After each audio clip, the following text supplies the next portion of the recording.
Now to the latest on congestion pricing. The MTA is set to vote on the new plan at any moment, which is expected to pass. We have live team coverage. Carolyn Gussoff is at a rally in Nassau County where officials are looking into legal action to stop the toll.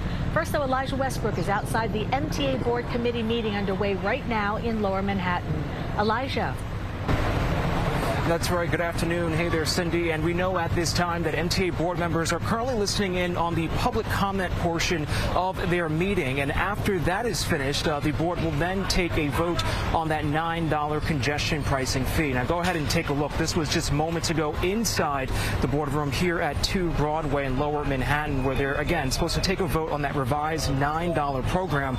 Once passed, the proposal is then expected to move into the hands of the city and state to be signed off before it qualifies to receive a stamp of approval from the federal government. Considering no hiccups in that process, Governor Hochul hopes to implement congestion pricing by January 5th. The governor and transit leaders say the goal is to reduce traffic, pollution from cars, and generate at least $15 billion for the MTA to make critical repairs and upgrades to its system.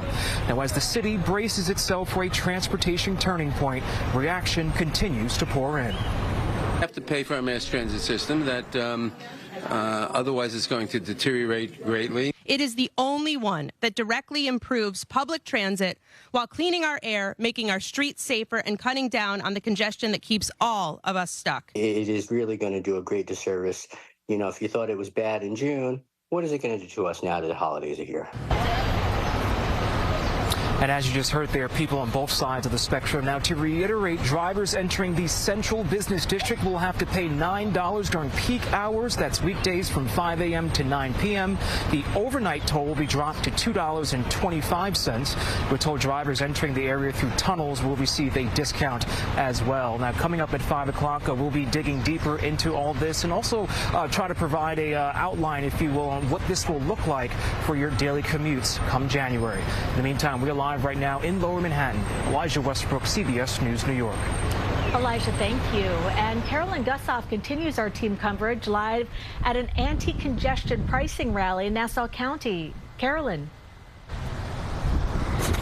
Good afternoon, Cindy. Long Island officials from its most populated townships, the town of Hempstead, North Hempstead, Oyster Bay, and Brookhaven, gathered this morning in a unified voice calling congestion pricing nothing more than a money grab, which would not be necessary if the MTA properly managed its finances and cracked down on fare evasions. They called it a devastating plan for people who have no choice but to drive to Manhattan for work, people in the trades with equipment, first responders who work all hours, and they said they will try to shut it down with lawsuits and by trying in the new Congress to pull funding from the MTA. The town of Hempstead is suing New York State, contending that today's vote is illegal. This is going to have an effect south of 60th Street to the men and women who teach our kids, the men and women who protect our students. This is going to have an effect on people who are seeking medical treatment. And you know what? It's nothing else than a money grab. This is an unfair burden. Countless New Yorkers who live outside Manhattan see driving into the city not as a luxury, but as a necessity. MTA Chair Janno Lieber has said fewer than 1% of the people who have to drive into the city are from the fewer than 1% from our region are people who have to drive for work into the city. And Long Island officials dispute that number.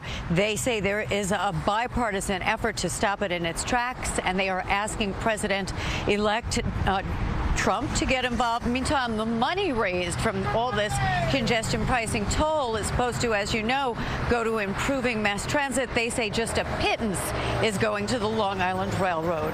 Reporting from Wantagh, Long Island, Carolyn Gussoff. Cindy, back to you. Carolyn, thank you. And we'll continue to follow congestion pricing and its impact. Marsha Kramer is inside the MTA meeting and will bring you the latest this afternoon starting at 5.